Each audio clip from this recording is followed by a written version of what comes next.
levons ensemble et bénissons Dieu. Rendons-lui toute la gloire ce matin. Je veux te dire merci, Seigneur. Et je veux te rendre grâce pour cette opportunité qui nous est faite chaque dimanche et même en semaine de nous retrouver dans ta maison. C'est un privilège, c'est un honneur et une grâce.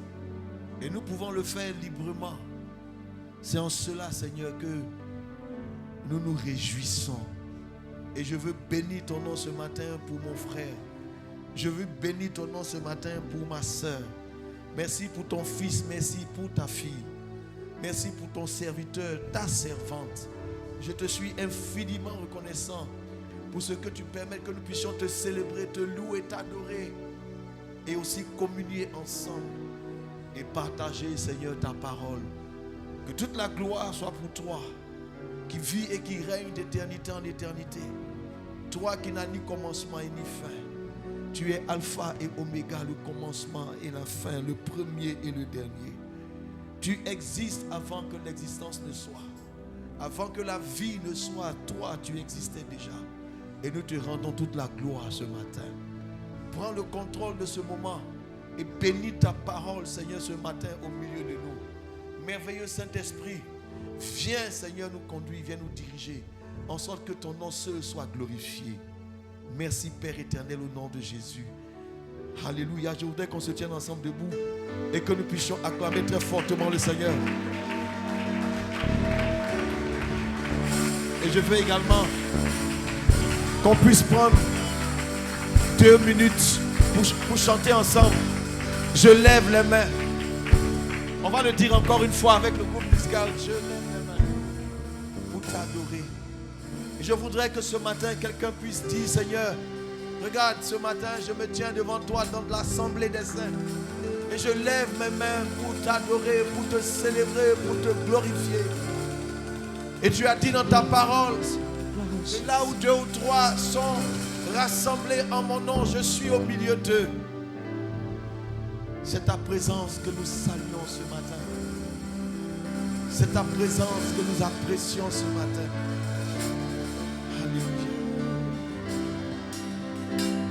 Je me repose, je me repose.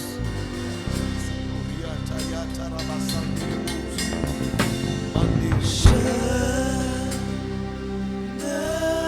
repose sur le Dieu grand et fort. C'est lui qui me conduit. C'est lui qui me conduit. Assure mes pas jusqu'au bout. Je me repose, je me repose. Je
Dieu tout-puissant, qui est comme toi, qui est comme toi. Nous allons le dire ensemble une dernière fois. Je lève les mains, je lève les mains, je lève les mains.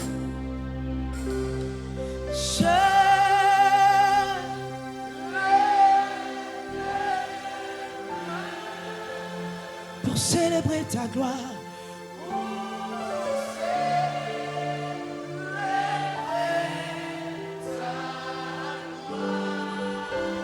Dieu tout-puissant, Dieu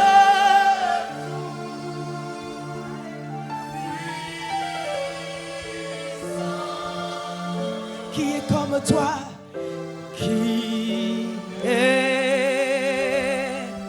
comme toi. Alléluia. Garde les mains. Garde les mains levées. Nous allons prier ensemble. Qu'aucun fléau ne puisse t'atteindre. Qu'aucun virus, qu'aucune maladie, qu'aucun empoisonnement ne puisse t'atteindre. Pendant que tes mains sont levées, je veux déclarer cette parole de l'Éternel qui a dit ceci dans sa... Que 1000 tombent à mon côté, à ma gauche, et 10 000 à ma droite. Je ne serai pas atteint. Alléluia. Tu vas déclarer, Seigneur, je ne serai pas atteint. Élève la voix, déclare, Seigneur, je ne serai pas atteint. Parle à ton Dieu maintenant. Je veux que tu acclames le Seigneur et que tu déclares en priant, je ne serai pas atteint, Père. Je crie à toi ce matin en faveur de ton peuple, Seigneur. Au nom de Jésus-Christ de Nazareth, notre roi, nous déclarons, Seigneur, ce matin, 1000 tomberont à nos côtés, 10 000 tomberont à notre droite. Nous ne serons pas atteints. Seulement nous leverons nos regards et nous verrons, Seigneur, la rétribution des méchants, notre Dieu. Peu importe le nom de ce fléau, peu importe, Seigneur, que ce fléau survienne la nuit, que ce fléau survienne de jour, peu importe sa forme, qu'il vienne, Seigneur, comme une flèche, qu'il vienne comme un vent, qu'il vienne, Seigneur, comme un animal féroce. Je déclare en ce jour qu'aucun fléau n'attaquera ton fils, aucun fléau n'atteindra ta fille, aucun fléau et aucune maladie mortelle ne sera son partage au nom de Jésus-Christ de Nazareth. Et je déclare que le précieux sang de Jésus, notre Seigneur, est maintenant répandu sur chacun de nous. Je veux proclamer que ta parole qui dit qu'ils l'ont vaincu à cause du sang de l'agneau. Je veux, Seigneur, prophétiser cette parole sur ton peuple ce matin et déclarer, Seigneur, que nous avons vaincu ces fléaux par la puissance du sang de Jésus qui est répandu maintenant sur nous, dans notre esprit, dans notre âme et dans notre corps. Et ce sang de Jésus est encore plus efficace qu'un vaccin quelconque pour mettre fin à tout fléau dans nos vies, au nom de Jésus. Et si tu le crois, acclame très fort le Seigneur de gloire. Amen. Alléluia. Tu peux maintenant te rasseoir dans la paix du Seigneur et dis à ton voisin, rassure-le, dis-lui, aucun fléau ne t'atteindra. Nous allons donc ce matin considérer un texte en Jean au chapitre 15. Je vais vous demander, n'est-ce pas, de faire l'effort de lire. De lire après. Prenez cette semaine, lisez. Si vous lisez l'évangile de Jean, c'est 21 chapitres. Si vous faites l'effort de lire 3 chapitres par jour, en une semaine, vous aurez lu tout l'évangile de Jean. Vous pouvez le faire. Et quand vous allez toucher les chapitres, à partir du chapitre 13, vous allez vous rendre compte que c'est tout le déroulé du chapitre 13, chapitre 14, chapitre 15, chapitre 16, chapitre 17, tout le déroulé du dernier repas du Seigneur. Et tout ce dont nous sommes en train de parler, n'est-ce pas, est tiré à partir de ce souper-là. C'est au cours de ce repas que le Seigneur a donné ses clés, a donné ses mystères. Alléluia. Et je dis ici, n'est-ce pas, que ce repas du Seigneur est un repas d'amour. Alléluia. Dis à ton voisin, la table du Seigneur est une table d'amour. Jean chapitre 15. Jésus dit ceci au verset 1. Je suis le vrai cep. Ici, le Seigneur est en train de donner une image. Alors qu'ils sont autour de la table en train de manger, il leur dit à un moment donné de ce repas, je suis le vrai cep. Je suis le vrai cep. Quand vous considérez le cep c'est un pied de vigne. D'accord? On peut parler donc d'un arbre fruitier.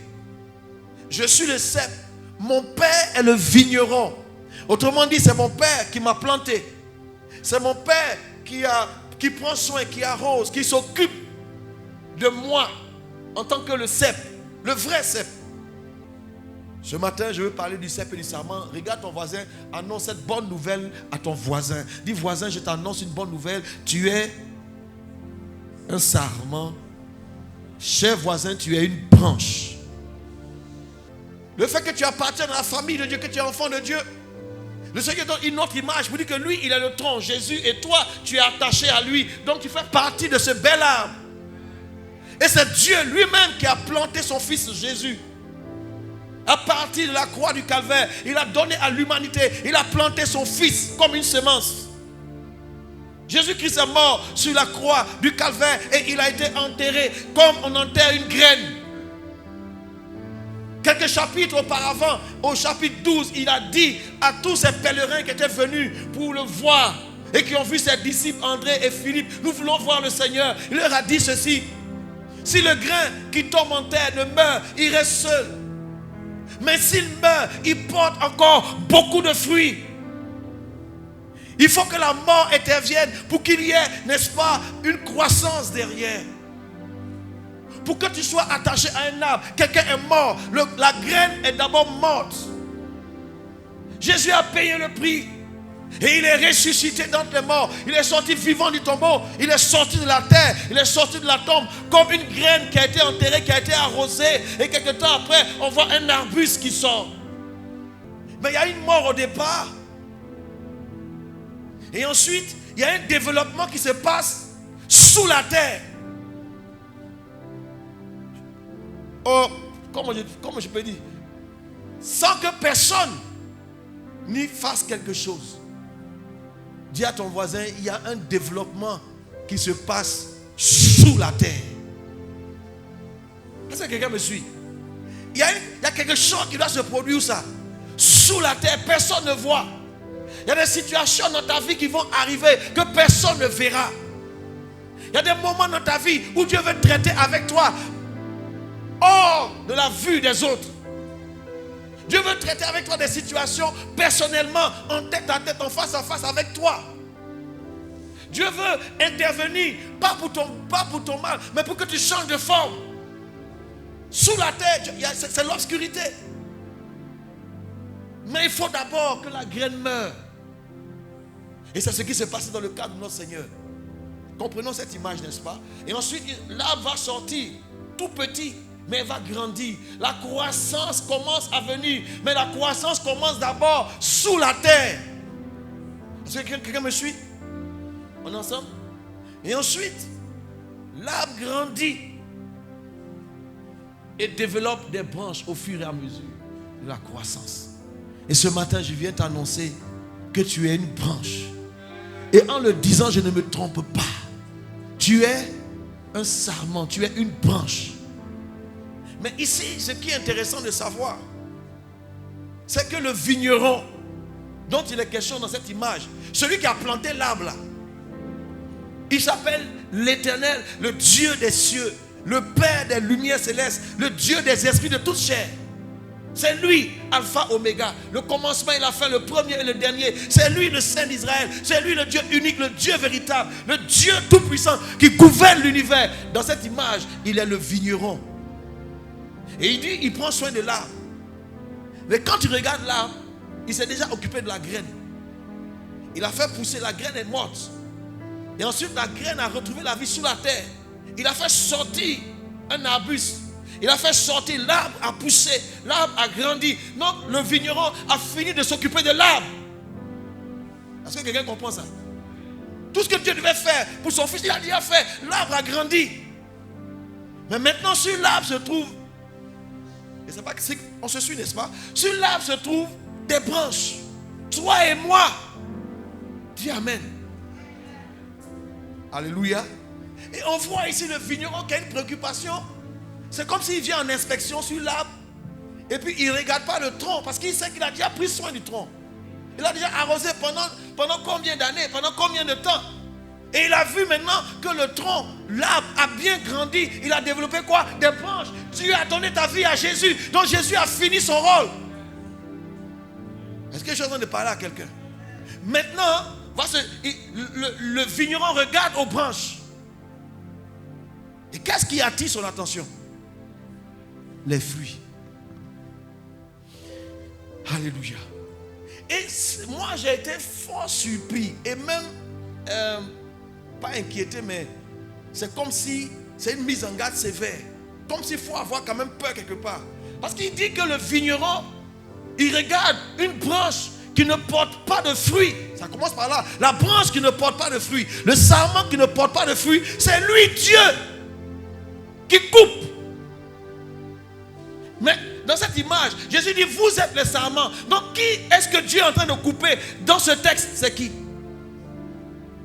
C'est qui Dieu coupe? Donne-moi la réponse. C'est qui Dieu est en train de couper là? C'est toi.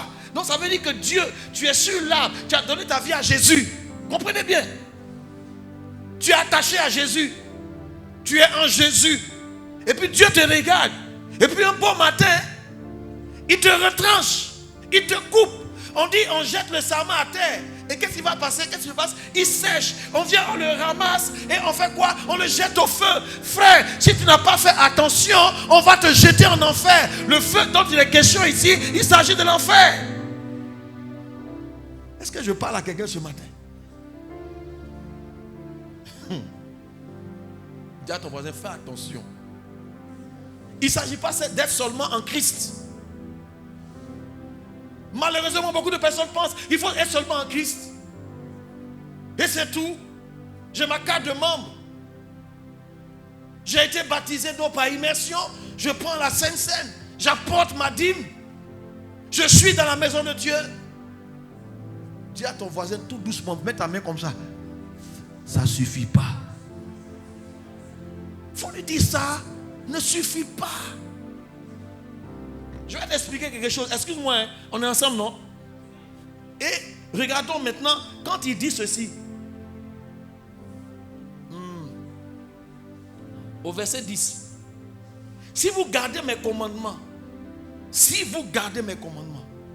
Maintenant, tu vois, chaque fois que tu vas voir dans les Écritures, si vous gardez mes commandements, qu'est-ce que ça veut dire? Garder ces commandements, c'est quoi? C'est l'obéissance. J'ai parlé de l'amour comme une clé. Mais à l'amour, il faut ajouter quoi maintenant? L'obéissance. Ça peut aller? Si vous gardez mes commandements, c'est la preuve que vous m'aimez. C'est ce qu'il dit en Jean 14 au verset 21 et au verset 23. Celui qui m'aime, c'est celui qui garde mes commandements. Celui qui m'aime, c'est celui qui obéit à ma parole. Alléluia. Alléluia. Est-ce que je suis en train de parler à quelqu'un? Donc à l'amour, il faut ajouter quoi? L'obéissance. Je ne reviendrai pas sur l'obéissance. On a trop parlé de l'obéissance. Quand vous allez dans l'Ancien Testament, c'est un principe, l'obéissance. La Bible même le dit, que l'obéissance vaut mieux. Samuel, le prophète Samuel l'a dit au roi Saül. Il dit, mais comment tu as pu passer à côté de cette chose? Je te demande, Dieu a dit, quand tu vas aller livrer la guerre contre les Amalécites, il faut tous les exterminer, toutes les bêtes, toutes les personnes, exterminer-les tous. Il faut tous les tuer. Dieu l'a dit dans l'Ancien Testament. Pourquoi? Il dit, quand mon peuple sortait d'Égypte, les Amalécites se sont opposés. Ils ont résisté à mon peuple. C'est pourquoi je garde ces choses dans mon cœur. J'ai quelque chose contre ce peuple-là. Et l'heure est arrivée où je vais t'utiliser pour exercer ma vengeance. Maintenant, extermine-les tous. Vous savez ce que Saül a fait? Qu'est-ce qu'il a fait? Ils ont gardé une partie, mais est-ce que ce n'était pas une bonne intention? Et on a gardé les meilleures bêtes pour les offrir. Et il a même dit, pour les offrir à ton Dieu. Vous voyez, au moment de la désobéissance, le Dieu d'Israël n'était plus le Dieu de Saïl, mais était seulement le Dieu du prophète. Et Saïl va lui dire, et puis Saïl a osé dire, mais j'ai obéi parfaitement. J'ai fait tout ce qu'il m'a dit, j'ai bien écouté. C'est comme beaucoup de chrétiens, on dit non, mais c'est qu'on fait, mais on a obéi à la parole de Dieu, oui, mais ça ne suffit pas. Tu ne peux pas obéir à une partie des Écritures et puis laisser l'autre partie. Ton obéissance doit être totale. C'est la preuve que tu aimes Dieu. Souvent, il n'y a pas de croissance dans nos vies, tout simplement parce que nous ne sommes pas capables d'ajouter à l'amour l'obéissance. Les deux marchent ensemble. Est-ce que je peux encore dire quelque chose? Alléluia. Saül, il dit, attends, arrête tes excuses là. Laisse-moi te dire ce que j'ai reçu cette nuit. Ce que Dieu m'a dit. Et Dieu a parlé au roi. Quand le prophète a fait de lui dire, voici ce que Dieu m'a dit. Quand tu étais petit, est-ce que je ne t'ai pas fait grand? Et maintenant que tu es devenu grand, je te donne des ordres et tu penses que tu es tellement grand que c'est toi qui vas m'apprendre ce que je dois faire maintenant. Parce que tu as combien d'années dans le Seigneur? Tu penses que c'est toi maintenant qui vas faire les choses par ta propre manière de voir. Quelle que soit ton ancienneté dans le Seigneur, tu devras toujours obéir à la parole de Dieu. Est-ce que je parle à quelqu'un ce matin? Tu ne peux pas prendre des décisions de par toi-même. Nous avons toujours besoin d'obéir à la parole de Dieu à la lettre. C'est pourquoi le Seigneur a dit, comme il y a beaucoup de commandements dans ma parole, je vais tous les résumer. J'ai dit ça ici, n'est-ce pas? Donc, il va faire quoi? Je les ai tous résumés, condensés, compressés, compactés. J'ai pressé, j'ai rangé tous les commandements des Écritures, tous les principes. J'ai tout fourré, j'ai tout rangé. J'ai fait l'effort de tout serrer dans un seul commandement.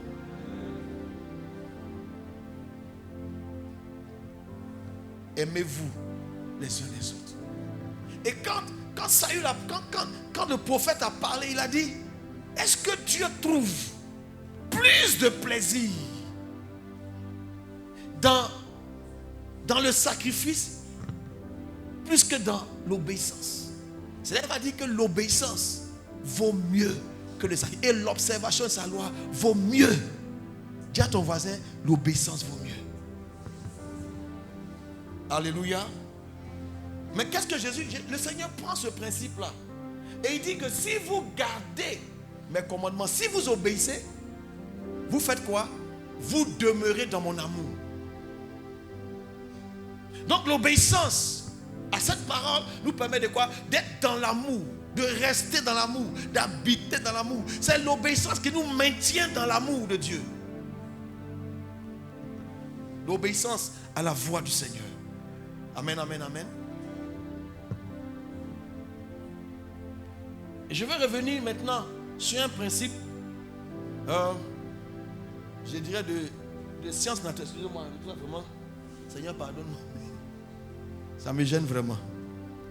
Je vais faire l'effort. Alléluia. Comment est-ce que le fruit arrive dans l'arbre? Comment ça se passe? Moi j'ai bien analysé. Enfin pas que j'ai bien analysé, je me souviens. Il y a longtemps. Je vais appeler le souvenir de tout le monde. Tous ceux qui ont fait SVT. SVT, c'était quoi? C'est la plante. C'est la plante, hein? Bon, à notre temps, c'était science naturelle. Bon, maintenant, c'est devenu SVT. Alors, la plante.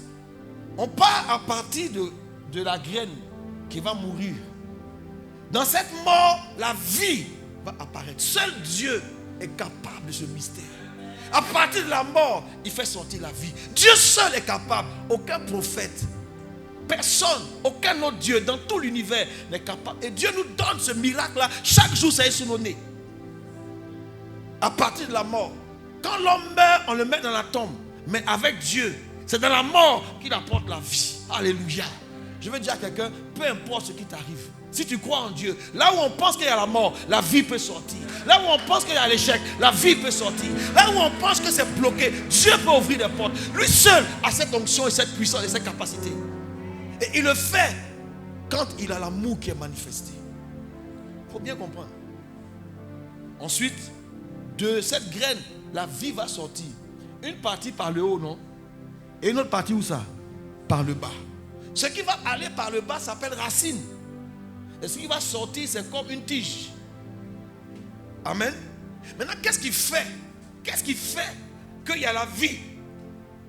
Si vous remarquez bien, excusez-moi de faire un peu cette leçon-là, mais sur les racines, il va y avoir des petites, comme on appelle, d'autres racines qui vont se développer, et puis des petits poils. Amen. Moi, j'ai oublié le nom de ces poils-là. Merci là-bas. Et ces poils-là sont dans la terre et dans le noir, sont enterrés. Alléluia. Il y a des choses que tu dois accepter quand on t'écrase. Pourquoi? C'est là-bas que quelque chose va sortir pour toi. Alléluia. Ne cherche pas d'abord à t'élever tant que tu n'as pas trouvé ce qui se trouve là-bas. Pourquoi Dieu permet ça dans ma vie? Regardez, c'est là-bas, dans la terre, que se trouve ce qu'on appelle les sels minéraux. Je crois bien, les sels minéraux et même l'eau. Et voilà, qu'est-ce qui va se passer? Ces poils-là vont absorber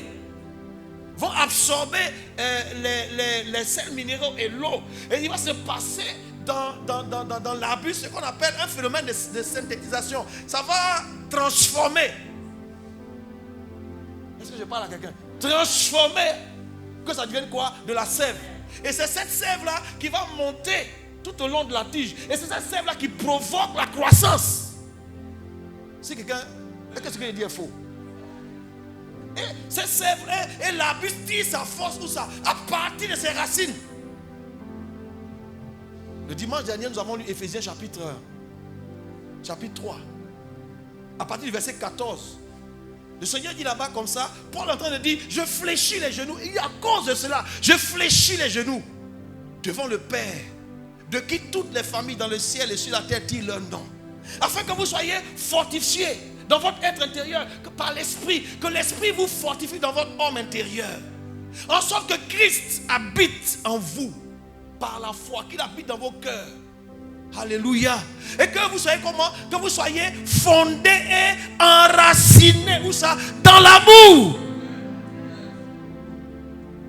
Pour que vous puissiez comprendre la largeur, la longueur, la profondeur et la hauteur de l'amour de Christ. Et connaître l'amour de Christ jusqu'à en être combien? Pleinement rempli.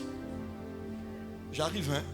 Ce qui veut dire que pour que la sève qui apporte la vie dans l'arbre vienne, c'est à partir de quoi? Des racines qui sont plantées quoi? Dans l'amour. Autrement dit, ce qui va monter à partir des racines, cette sève sera empreinte de quoi?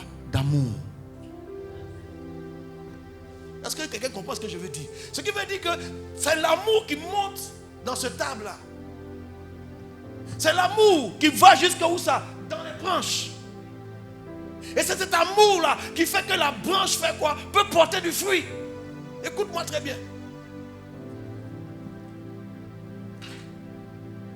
Maintenant, l'horloge qui est ici, là, ça me fatigue trop. Ça te dit que le temps est venu. Bref. Beaucoup de branches sont là, mais n'arrivent pas à absorber l'amour. Pourtant, tu es sur le tronc. Pourtant, c'est sur l'arbre qui a manifesté l'amour. La Bible dit que car Dieu a tant aimé le monde qu'il a donné son Fils. Donc le fait qu'il soit là, c'est la manifestation de l'amour de Dieu. Dans Romains 5, le verset 8, la Bible, qu'est-ce que la Bible dit là-bas? Car Dieu fait quoi? Dieu prouve son amour envers nous. Dieu prouve son amour envers nous. Hein? Romains 5, le verset 8. Mais Dieu prouve son amour envers nous en ce que lorsque nous étions encore des pécheurs, Christ est mort pour nous. Donc c'est l'amour de Dieu. Jésus-Christ est la manifestation de l'amour de Dieu. Amen. Quand nous lisons encore dans 1 Jean au chapitre 4, le verset 9, on lui dit la même chose. L'amour de Dieu a été manifesté. Quand nous lisons également 1 Jean 3, le verset 1, là-bas la Bible dit, voyez quel amour le Père nous a témoigné pour que nous soyons appelés enfants de Dieu. Et c'est ce que nous sommes. L'amour a un témoignage. L'amour est prouvé. L'amour est manifesté. Et tout cela, c'est Dieu l'a fait en Christ. Donc toi, tu es attaché sur cette table-là. En tant que croyant, en tant que croyante, tu es attaché sur cette table-là. Donc tout ce qui sort de là, c'est quoi? C'est l'amour. Mais toi, tu es attaché sur cette table et tu ne manifestes pas l'amour. J'arrive, hein. Ce soir, ce matin, il ne te laisse pas. Regarde quelque chose. Quand l'amour est plein, la sève dans une branche, ça produit quelque part là, c'est des petits bourgeons, après ça devient des petites boules, c'est tout petit comme ça, le fruit commence à apparaître. Et à force de sève, à force d'amour, quelque chose se passer, quelque chose se passe sur la branche. C'est là où l'amour est manifesté que le fruit apparaît. J'arrive, hein. Ce qui veut dire que quand il n'y a pas de fruit sur une branche, c'est que cette branche ne manifeste pas quoi? Assez d'amour. On est ensemble? Est-ce que vous savez que l'amour a une puissance d'attraction? Quelqu'un a déjà vu ça? L'amour attire, hein? Ça, tout le monde est passé par ce cycle-là. Tu l'as vu, tes yeux ont commencé à briller. Quand tu ne connaissais pas encore le Seigneur, chacun a une histoire ici quelque part. Vous savez comment l'amour fait? Comment l'amour bouge les gens? Comment l'amour attire les gens? Il y en a même, ils ont aimé jusqu'à quand on s'est séparés d'eux, ils n'ont pas pu supporter, même ils se sont tués. Vous avez le témoignage, n'est-ce pas? L'amour est fort, hein? L'amour est fort. L'amour a fait que quelqu'un devienne grand guerrier. Alléluia. On a touché l'objet de son amour. Ça a décuplé ses forces. Lui qu'on pensait être un peureux, parce qu'on a touché l'objet de son amour, il s'est dressé comme ça, comme un lion. Ah, l'amour est fort, hein? Est-ce que je parle à quelqu'un ce matin? Maintenant, il nous dit ceci, que la branche qui porte du fruit, là, quand je parle comme ça, d'autres ne comprennent pas. On va aller un peu plus loin. Aujourd'hui, là, dis à ton voisin, tu vas comprendre quelque chose. Seigneur, qu'il puisse comprendre quelque chose. Et au verset 12, dans le même texte, il dit, il n'y a pas de plus grand amour que de donner sa vie. Pour qui? Pour ceux qu'on aime. Et pourtant, on a pensé que le niveau le plus élevé de l'amour était en Jean au chapitre 13, le verset 1, on dit qu'il a mis le comble à son amour et ça l'a poussé à s'abaisser, à se dépouiller et à se mettre au service de ses disciples. Mais là, on voit en Jean chapitre 15, il dit, il n'y a pas de plus grand amour. Donc, au-delà du comble, il y a encore un autre niveau qu'on appelle le plus grand. Et à ce niveau-là, tu portes cet amour-là, tu pousses cet amour. L'amour est une nourriture que tu apportes à quelqu'un. Et cette personne s'abreuve et grandit. Je vais arriver vers toi. Regardons ensemble. On va faire une comparaison, n'est-ce pas? Allons maintenant au verset 15. Au verset 15, le Seigneur dit, je ne vous appelle plus serviteur. Vous êtes avec moi? Parce que le serviteur ne sait pas ce que fait son maître. Mais je vous ai appelé ami. Parce que je vous ai fait connaître tout ce que j'ai appris de mon Père. Le verset 16, qui est le verset clé. Pour comprendre ce que je suis en train de dire, pour comprendre ce que le Seigneur veut nous faire comprendre, il dit au verset 16, ce n'est pas vous qui m'avez choisi, mais c'est moi qui vous ai choisi. Aide quelqu'un à comprendre. Dis à ton voisin, ce n'est pas toi qui as choisi Dieu, mais en réalité, c'est Dieu qui t'a choisi. Ça peut aller? Ce n'est pas vous qui m'avez choisi, mais c'est moi qui vous ai choisi. Et lorsque je vous ai choisi, qu'est-ce que j'ai fait? Je vous ai établi. Dis voisin, tu as été établi. Je vous ai établi pour un but précis. Pourquoi est-ce que je vous ai établi? Je vous ai établi pour que vous fassiez quoi? Pour que vous alliez. Et que vous fassiez quoi? Et que vous portiez du fruit. Et que votre fruit demeure. Afin que tout ce que vous demanderez au Père à mon nom, il vous l'accorde. Donc, tu as été choisi par Dieu. Établi par Dieu. Pour faire quoi? Pour aller. Dis à ton voisin, c'est pour aller. Et c'est pas pour aller pour faire n'importe quoi. Hein? Pour aller et porter du fruit. Regarde ton voisin. Moi, je vais te poser une question. Regarde bien ton voisin. Je vais te poser une question. De toute façon, tu as vu ton voisin là. Est-ce que ce voisin là porte du fruit? S'il te plaît, regarde ton voisin. Bon, c'est vrai, il y a le cache-nez, tout ça là. Mais quand tu vois dans ses yeux seulement, tu peux savoir si lui il porte fruit, mais il ne porte pas fruit. Voisin. C'est pour ça que, ouais. Est-ce qu'il porte du fruit? Donc, si la personne ne porte pas du fruit, c'est que la personne est comment? La personne est en danger de mort. Maintenant, quelqu'un va me demander c'est quoi le fruit. Je vais te dire aujourd'hui c'est quoi le fruit. Le fruit que Dieu attend de toi. Il faut lire ce verset-là en parallèle avec un autre verset où on dit aller. Est-ce qu'il y a un autre verset dans la Bible que tu comprends où on dit aller? Je sais que tu connais ce verset-là, mais tu ne veux pas dire. Est-ce qu'il y a un autre verset où on dit aller? Il y en a, non? C'est de ça dont il est question. Il va le dire quelques jours après. Il rassemble ses disciples, il va leur dire, pendant qu'il est en train de partir dans les airs, il a fini son travail. Il dit, Matthieu 28, verset combien? Il dit, allez et faites quoi? Et faites des nations des disciples. Ramène ça dans le contexte de Jean 15, 16. Où il dit, ce n'est pas vous qui m'avez choisi, mais moi je vous ai choisi, je vous ai établi afin que vous alliez et que vous portiez du fruit. Autrement dit, le fruit là c'est quoi? Disciples.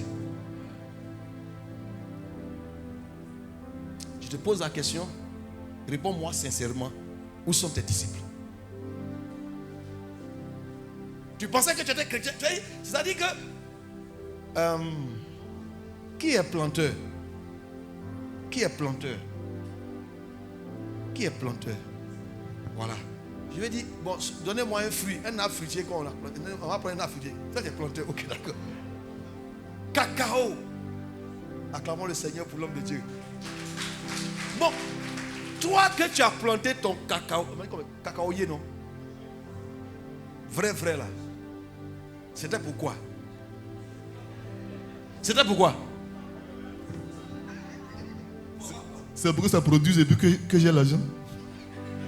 C'est pour que ça produise du fruit. Maintenant, imaginez André ou bien le frère Eugène, ils ont planté leur cacaoyer. Et puis depuis là, ça ne produit pas.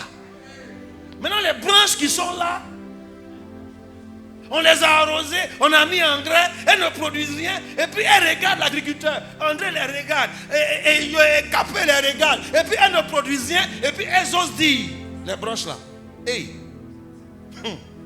à cause de nous, il y a un écosystème qui est là. Nous, on produit oxygène là qui n'est pas au courant. À cause de nous, il y a l'ombre. À cause de nous, regarde dans mes branches, les oiseaux viennent. À cause de nous, les fourmis. Moi-même, j'étais planté là. On a dit c'est à cause de l'ombre. On a dit c'est à cause de l'écosystème. Ou bien c'est à cause des fourmis, ou bien c'est à cause des oiseaux. Ce n'était pas là l'objectif. Tu peux faire beaucoup de choses. Tu peux réaliser beaucoup de choses. Mais ce n'est pas là l'objectif de l'agriculteur. Autrement dit du vigneron. Il t'a planté pour un seul but. Ce fruit là, et c'est lequel? Un disciple.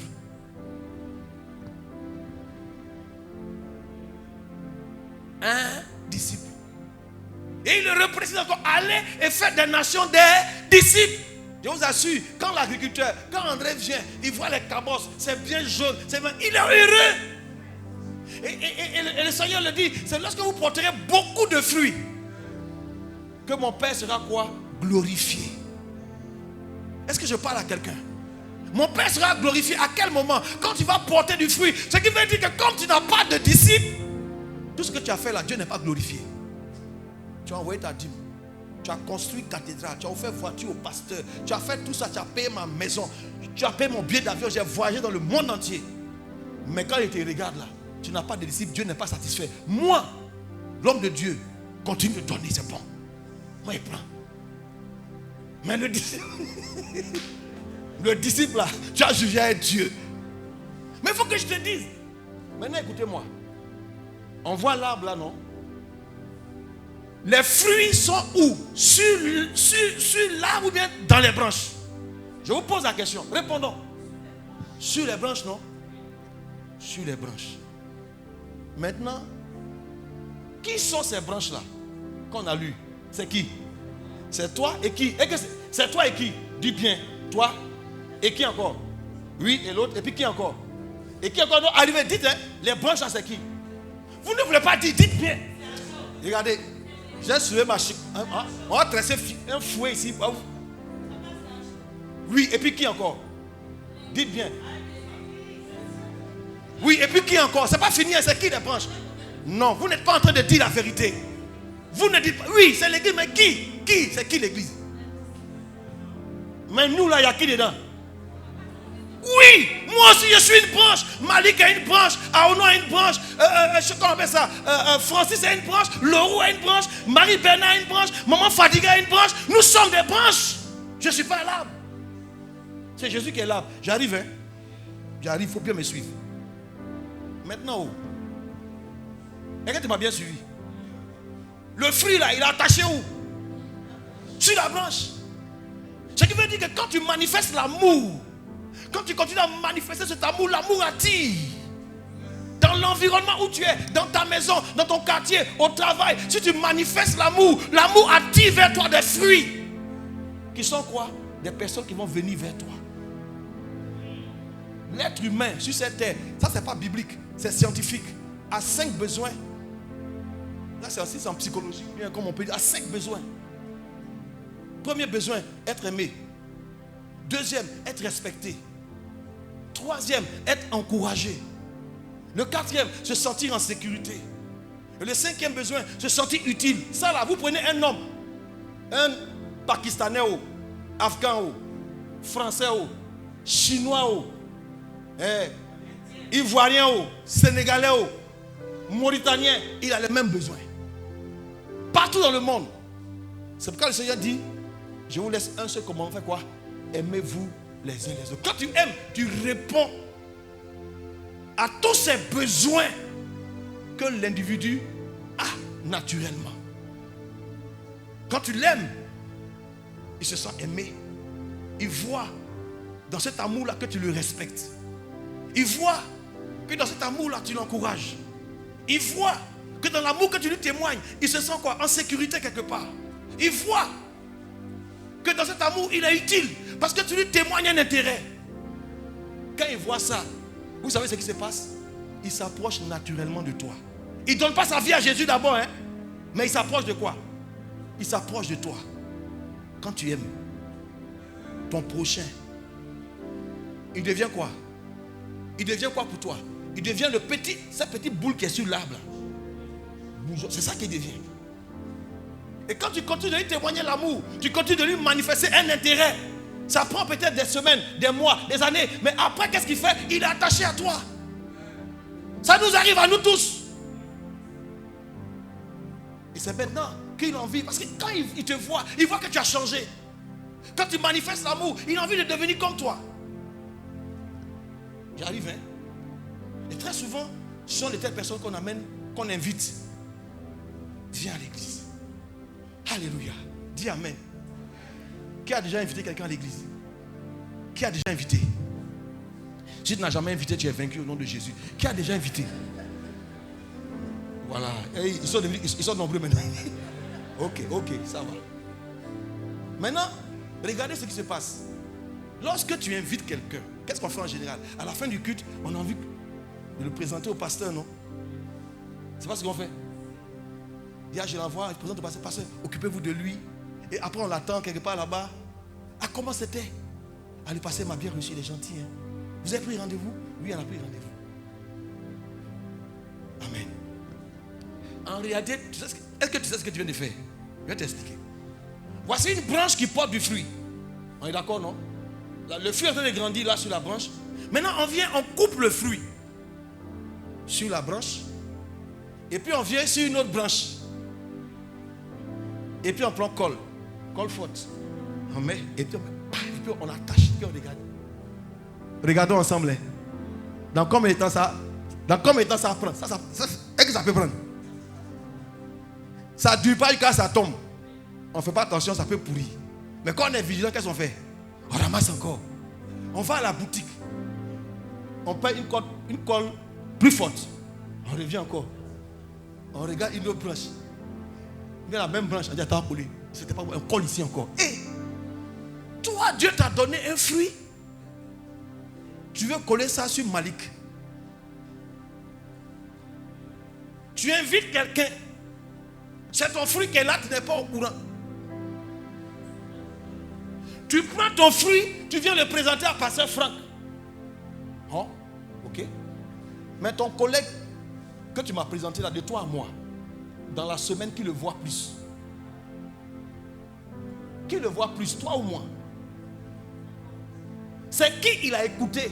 C'est qui il a entendu? C'est qui il a vu? C'est qui il a touché et puis il est venu? C'est moi ou bien c'est toi? Il faut me répondre. C'est toi, non? Très bien. Est-ce que tu sais que c'est le fruit que Dieu a mis à côté de toi? Maintenant, pourquoi tu le coupes sur toi? Tu viens le coller sur Pasteur Franck. Dis, pauvre pasteur, coller, ça tombe, ça fait mal. On prend l'autre, coller. Et puis en plus on insulte. Ça c'est quel pasteur ça? On envoie les gens. On est là. Depuis qu'on fait le calcul, on invite des gens et puis ils ne restent pas. Oui. Voici la raison pour laquelle ils ne restent pas. Parce que c'est vous les branches. Et en plus de ça, ils m'insultent. On envoie des gens qui ne peuvent même pas s'occuper d'eux. Toi, tu viens avec quelqu'un qui va s'occuper de la personne. De toi à moi. Vous vous voyez tous les jours. Souvent, c'est ton parent. Vous mangez ensemble tous les jours. Maintenant, c'est moi qui dois m'occuper de lui. Non, soyons sérieux. On n'a pas compris ce que Jésus est en train de dire. Il dit, je suis le cep, vous êtes les sarments. Si vous manifestez de l'amour, ils vont être attirés. Ils vont venir, un collègue, un parent, un ami dans le quartier. Ils vont venir. C'est ceux-là qui sont appelés à devenir des fruits. Est-ce que quelqu'un me suit? Maintenant, regarde ton voisin, demande à ton voisin, où est ton fruit? J'espère que tu m'as bien compris. J'espère que tu m'as bien compris. Parce que ça ne marchera jamais. Un fruit. Bon, je prends l'exemple. Excusez-moi si je donne l'exemple. Ça ne vous gêne pas? Je me donne un exemple. Je prends l'exemple par exemple du frère Hein. Il est venu avec son petit frère. Ou bien, un monsieur bien en forme là. Entre lui et moi, qui voit le monsieur là plus? Non, il est venu. Si il m'amène le monsieur pour que je m'occupe de prendre rendez-vous, mais peut-être qu'on peut rater le rendez-vous. J'ai tellement de personnes à voir, je peux oublier ça. Mais lui qui le voit chaque jour, qu'est-ce qu'il a dit à son frère? Et puis son frère est venu là. C'est moi qui ai parlé. Il doit continuer à faire quoi? À le porter. Et comment il va faire? Manifester de l'amour pour lui. Continuer à l'aimer sans poser des questions. Élargir son amour. Rends son amour long pour ce frère. Profond. Oh, manifester de l'amour jusqu'à ce que cette personne vienne. C'est comme ça que, sans ouvrir la Bible, on peut amener quelqu'un au Seigneur avec juste la puissance de l'amour. Des enseignements. Comment suivre un nouveau, comment faire comme ci, comment faire comme ça. Il y a beaucoup de choses. Hein? C'est la colle. Hein? C'est la colle. C'est la colle. S'il vous plaît. Quand vous collez ça sur nous, là, ça fait mal. Ça fait mal. Aïe. Et en plus, vous m'insultez. Et vous parlez mal de nous. Et puis ils sont découragés. Depuis, on envoie les gens. On ne sait même pas ce que les pasteurs font. Ils ne peuvent même pas rester. André n'ont pas l'onction. Et puis, fruit là, je vous assure, Dieu ne regarde pas catégorie. Ça peut être la servante. Ça peut être la servante. Ça peut être le vulgarisateur. Il t'appelle tonton. Il aime changer tes punais. Tanti, il y a Rachid. Hein? Pourquoi il est collé à toi?